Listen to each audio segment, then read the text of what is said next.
O you who sleeps in the night, how do you find comfort in your sleep? How do you find comfort in your sleep when you know that death is guaranteed? However, the departing of the soul from the body is something very hard. If each and every one of us would imagine his or herself at the point where their soul is coming out. This is not an easy matter to imagine. However, coming face to face with the reality of death like this is something that the pious people are known for. And it is befitting for us to also ponder into this situation and imagine ourselves in it, because it will surely happen to each and every one of us. So let us correct our intention and imagine this. Imagine yourself that the throes of death, sakaratul maut, have taken over you, and excruciating pain has spread to every inch of your body. Al-Imam Muhammad Murtada al-Zabidi, rahimahullah, described this situation, saying,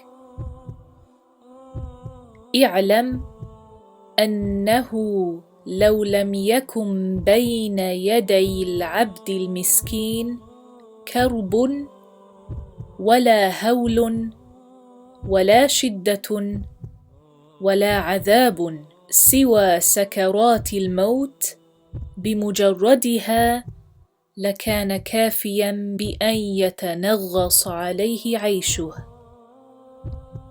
ويتكدر عليه سروره ويفارقه سهوه وغفلته.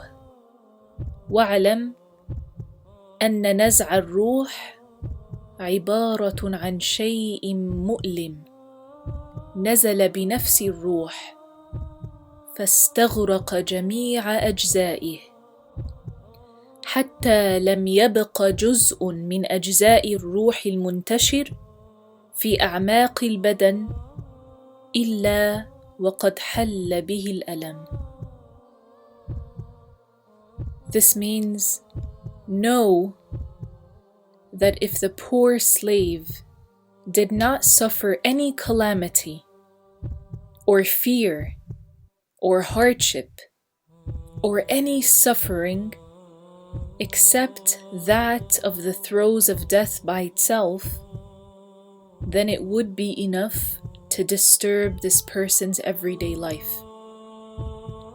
And it would be enough to cloud his happiness. And because of it, his negligence and his ghafla would go away. And know that the extraction of the soul from the body is something very painful. This pain encompasses the person's entire body, such that there is no part of the body except that pain has engulfed it. The pain of the soul coming out attacks the soul itself. So the soul is pulled out from every vein and from every nerve of the body, and every part, and every joint, and every root of hair, and every piece of skin from head to toe. And as for the mind, it is completely overcome and overwhelmed.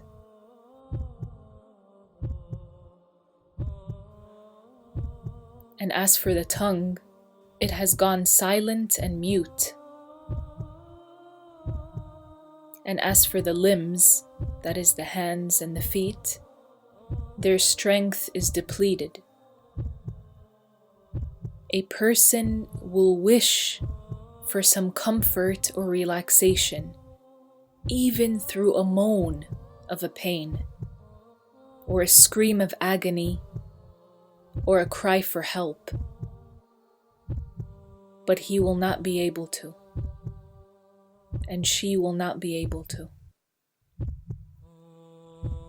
So if any piece of strength was still left in them, you will hear from them a rumbling sound coming from the chest, or a desperate gargling from the throat. And their color will change, and it will be as if you can see the color of soil in them, the soil which he or she originated from. So the pain has spread on his or her inner and outer body until the eyes roll back and disappear under the eyelids. Then the lips and the tongue will seem to shrink, and the fingertips will lose their color. And then every one of the limbs will die. The feet are the first to go cold, then the shins, then the thighs, until the soul reaches the chest. And every limb, one after the other, suffers a severe pain until the soul reaches al-hulqum, the throat area. And this is what the saying of Allah Ta'ala in Surah al-Waqi'ah, verses 83 and 84 signals to. فَلَوْلَا إِذَا بَلَغَتِ الْحُلْقُومَ وَأَنْتُمْ حِينَئِذٍ تَنْظُرُونَ. This means if the soul reaches the hulqum, which is the food pipe, of the one who is in his or her last moments, so they are about to die, and you are watching this person as they die. At this moment, their sight is completely cut off from the dunya and its people, and the door of repentance is shut for this person.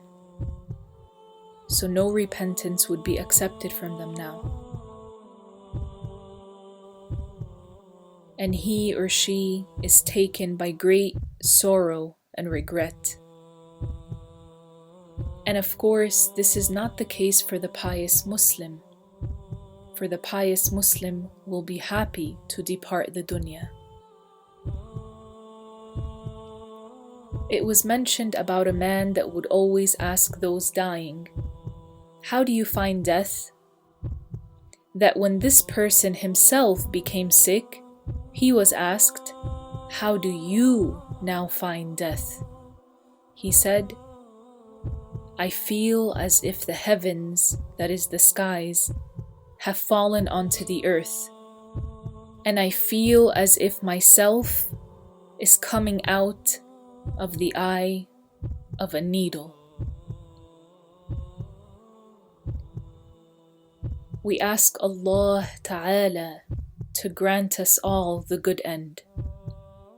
We ask Allah to forgive us, to purify our heart, and to ease our situation at the time of death. And Allah Ta'ala knows best.